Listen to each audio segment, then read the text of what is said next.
नमस्कार, मी ओम बानसकर, म्हणजेच तुमच्या सगळ्यांचा लाडका मधुकर. तुम्ही आपल्या 10वीला भरभरून प्रेम देतात त्यासाठी मनापासून आभार. पण तुम्ही आपल्या इट्स मज्जा या यूट्यूब चॅनलला सबस्क्राईब नाही केलं तर लगेचच सबस्क्राईब करा. त्यामुळे तुम्हाला नवनवीन अपडेट्स मिळतील, आपल्या 10वीचे नवीन एपिसोड पाहायला मिळतील. तर लगेचच सबस्क्राईब करा इट्स मज्जा या यूट्यूब चॅनलला आणि पाहायला विसरू नका 10वी. धन्यवाद.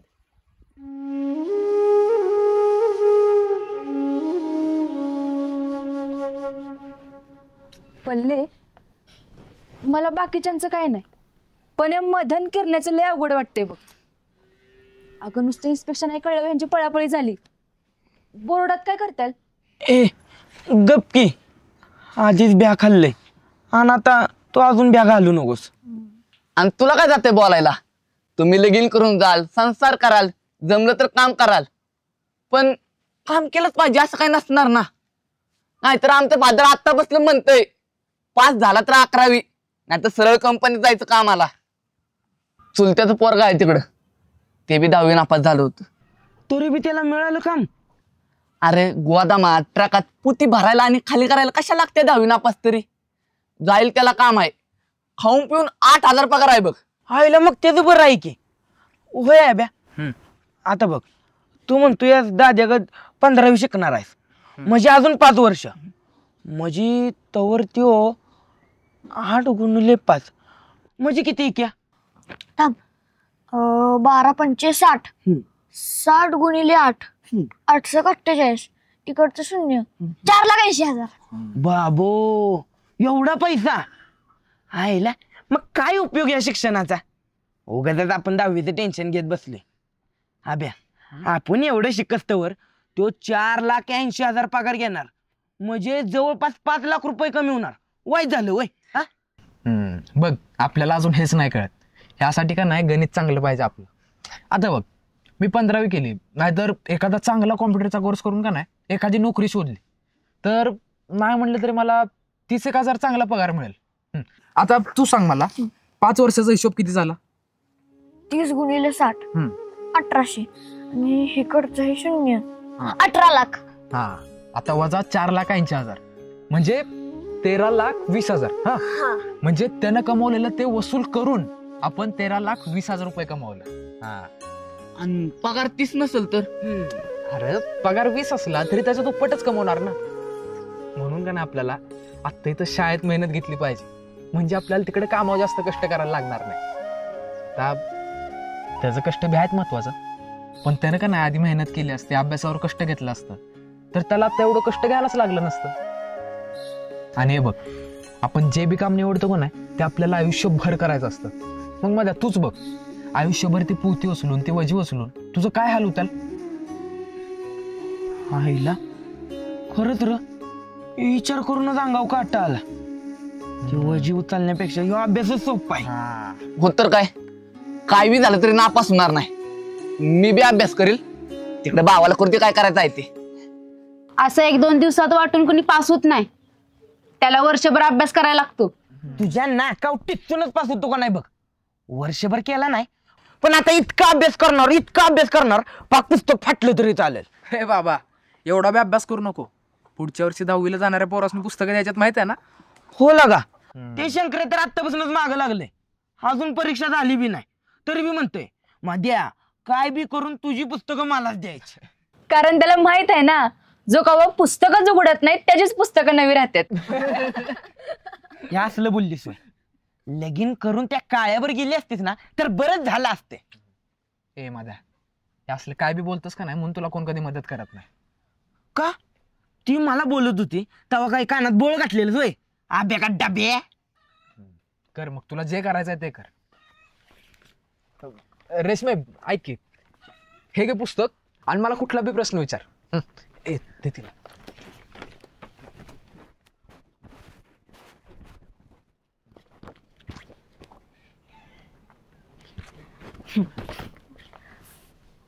चित्रकला आणि शिल्पकला यांचा टिंब मध्ये समावेश होतो.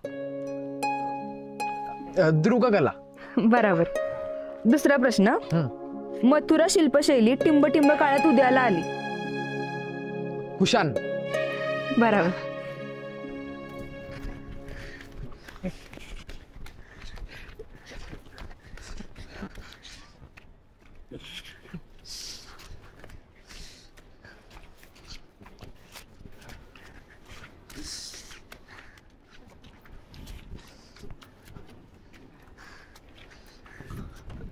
काय रे पोरांनो, तुम्ही इकडे काय करताय? आणि ते बी एवढं पहाटेच उठलाय वय? मग काय 5 वाजता उठून अभ्यास केलाय. मग आठवलं की एवढा अभ्यास करून कपडे घाण झालेत म्हणून साहेब काय बोललं बिल्लं. मग त्याचा कुकरच्या साड्या कोणी घ्यायच्या ना. अरे पण तुमच्या आईने धुतली नाही ते घरातच. आमचं फादर म्हणलं घरात कपडे धुवायचे असतील तर पाणी घेऊन ये जा. आता इथनं पाणी नेण्यापेक्षा कपडे तिथं आणलेले अंगी लागायचे नाही का, मग आलो घेऊन. हुशार आहेस की. मीच त्याला सांगितलं तसं कर म्हणून. होय, या की मग धुवा. अरे पण ब्रश बादली काहीच नाही आणलं, नुसतेच कपडे घेऊन आलाय. धुणार आहे का पाण्यात नाही काढणार आहे?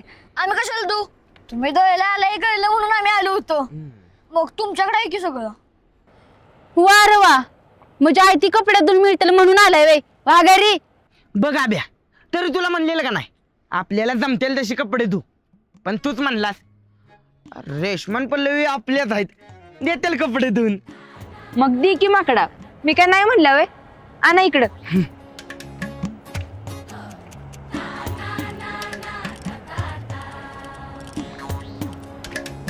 अगं तू कशाला सगळ्यांची धुतेस?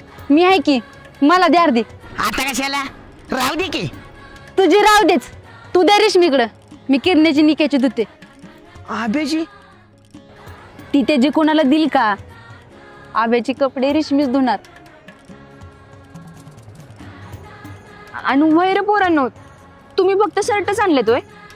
अगं आता पॅन्टा वाळणार आहेत का म्हणून म्हणलं शर्टच धुवून घालून जायचं, म्हणजे जास्त वर वाळत्यात. अरे पण आता धुवून लगेच वाळत्याल का? अगं आता नाही वाळला तर किरण्याची घरी इस्त्री आहेत की, ती बिरवायची एकमेकाच्या अंगावरनं. आम्ही दर बुधवारी कपडे तशीच वाळी होतो. का तुझ्याकडे डबल कपडे नाहीतोय?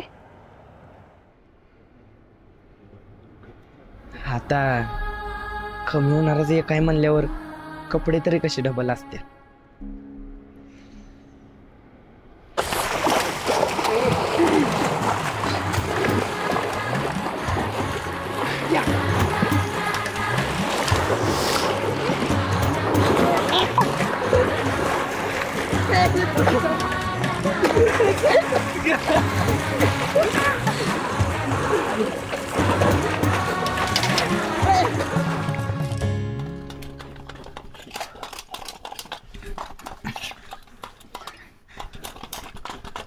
आई घाल्या हळू कर की इस्त्री. तरी तुम्हाला म्हणत होतो आमच्या घरी करू इस्त्री. आता आमच्या फादरला कळलं ना इस्त्री इकडे आणले तर पायताना केस काढेल माझं. अर्थाम वाईट राहिले. लय मज्जा येते हे ना, त्या कोळशानं लय कटाळा येतो आणि भासतवी. खाली हात लाव की, मग कळलं कसं भासतं ती. का चढीत नाही आणलाय सोय. अरे भिकाऱ्या, इस्त्रीच्या खाली हात लाव म्हणतोय मी. आणि तुझ्या इस्त्रीचा काय उपयोग बी नाही. हे माकडा, वायच हळू बोल की. अरे दादा आताच आहे. अरे मग असू दे की, त्याला बी कळू दे आपण आता मोठी झालोय. ए झाली असं इस्त्री तर द्या इकडं, मी घरी ठेवून येतो गपचूप. दे. अर्थाम वाईट किरण्या. अरे वाईट हंड्री पॅन्टीला इस्त्री केली असती. वाईट वलीच आहे रे. आई घाल की तुझी, ह्यासाठी आणलाय हो इस्त्री. आणि तुझ्या 100 पेंटिल नुसतं इलेक्ट्रिक राहिलंय. बदल आता ती नवनाथला सांग की घेऊन द्यायला. सध्याला सांगतो की दोघांना एक एक घेऊन देईल.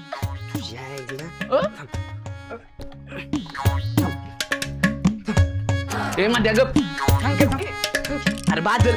अरे अरे गप बस की. हे बघ.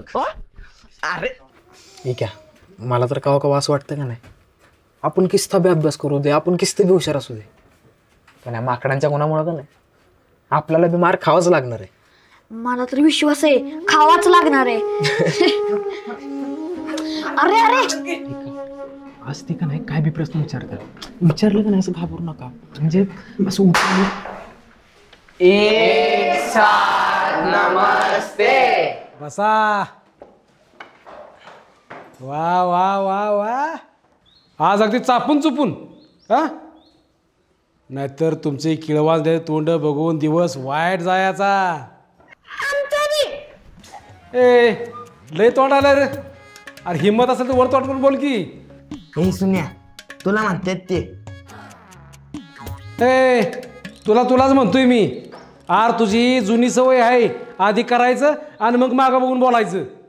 ओ सर, अहो मी काहीच केलं नाही. सुन्या मी काय केलं? आर तू बी त्यातलाच. चला ग्राउंडवर चला वळीने. ग्राउंडवर कशाला सर? खेळायला होय? ए फावड्या, आर 2 दिवस इन्स्पेक्शन आलंय तरी तुला खेळायला सुचतंय वे? हा का आयुष्याचा खेळ होईल तेव्हा कळलं मग. कोण आहे रे? अरे लपून का म्हणून बोलतोयस? हिम्मत असेल का नाही तर उठून बोल. ए कोण काय बोललो रे घरातनी? लाजा वाटत नाही तुम्हाला? लाजा वाटत नाही? तू नको शानपणा करूस. चल उठ आणि बाहेर साफसफाई करा चला. अहो सर, पण आज आम्ही कपडे धुवून इस्त्री करून घातल्यात. बाहेर जर साफसफाई करायला गेलो तर समधी खराब होतील की. मग होती की तुम्हाला लगेच आज 2 कपडे इस्त्री करून घाला कोणी सांगितली होती? सर अहो तुम्हीच काल म्हणलं की स्वच्छ कपडे, नख कापलेली, केस कापलेली, अभ्यास पूर्ण पाहिजे. साहेब कावा बी येतील कुठनं बी येतील. होय, अरे उद्या कावा बी म्हटलं होतं, आज कावा बी नाही. आंग कपडे एका दिवसात 2 वाळणार नाहीत म्हणून आजचा दिवस दिला होता का नाही? अहो सर, पण एका दिवसात कपडे धुवून कशी वाळवली हे आमचं आम्हालाच माहितीये. होय, मोठं कष्ट केलं असेल तू. चला उठा, चला वळीने बाहेर. सर, अहो संध्याकाळी शेवटचा तास घ्या की साफसफाईचा. चला साहेब उठान वाटायला लागा, जरा रट्यात बाहेर घालवी.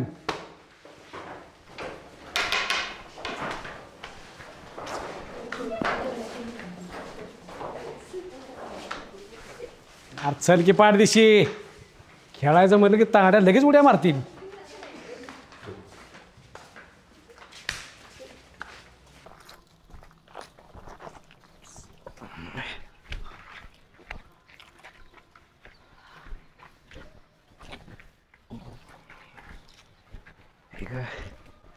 शुभमंगल सावधान.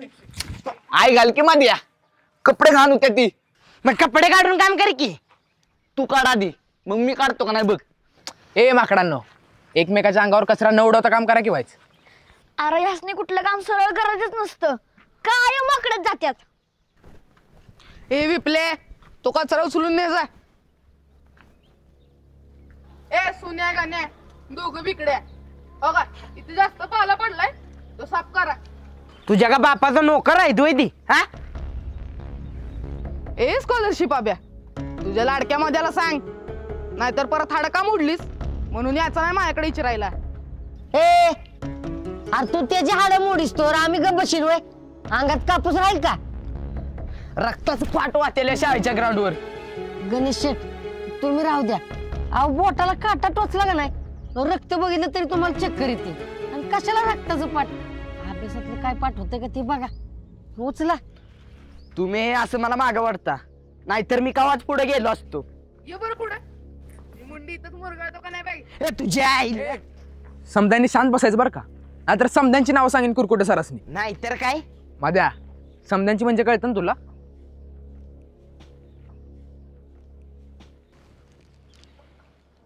हे मधुकरला भांडण्याशिवाय काय येतं का नाही ग?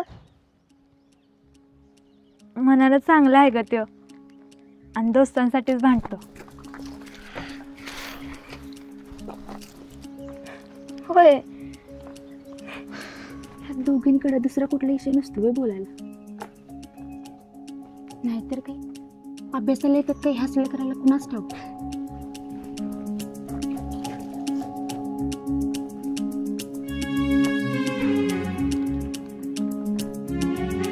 एकदम बरोबर. इन्स्पेक्शनला आलेले सर कधीही कुणालाही कुठलाही प्रश्न विचारू शकतात बरं का. आता आपण पुढचा प्रश्न घेऊया. महर्षी कर्वे यांनी प्रामुख्याने कोणत्या गोष्टीसाठी काम केलं? कोण सांगेल?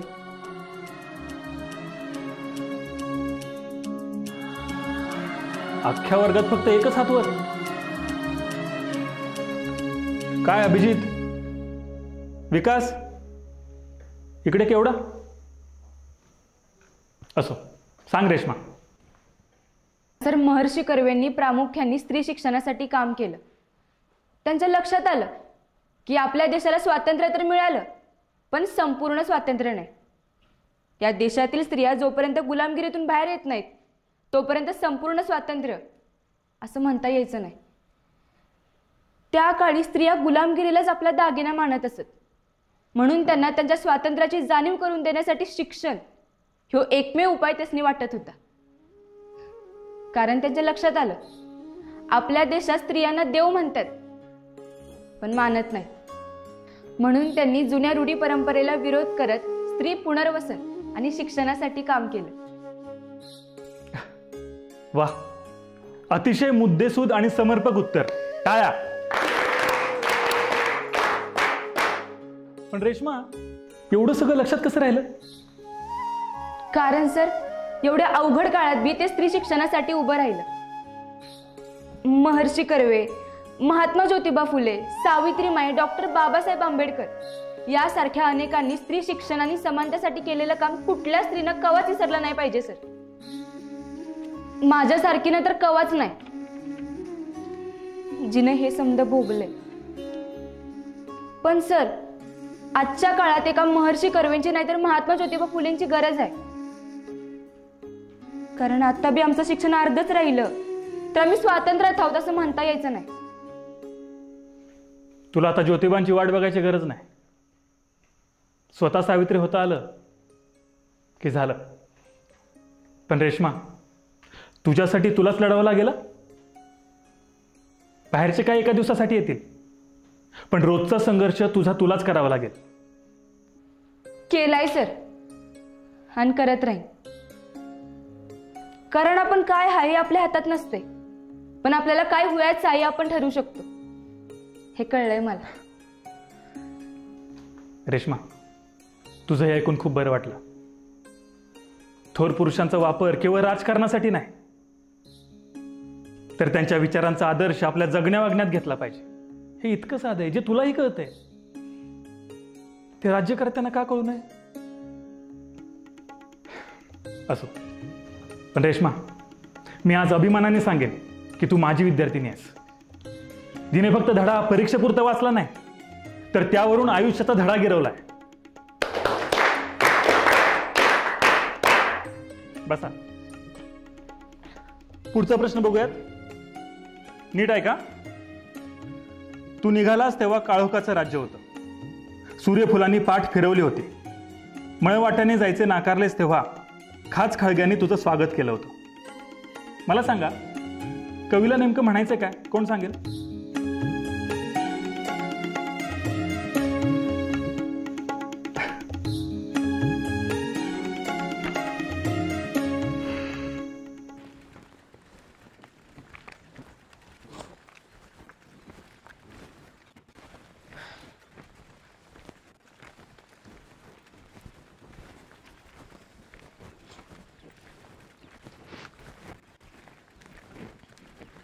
रेश्मे, आज का नाही लयच भारी बोललीस बघ.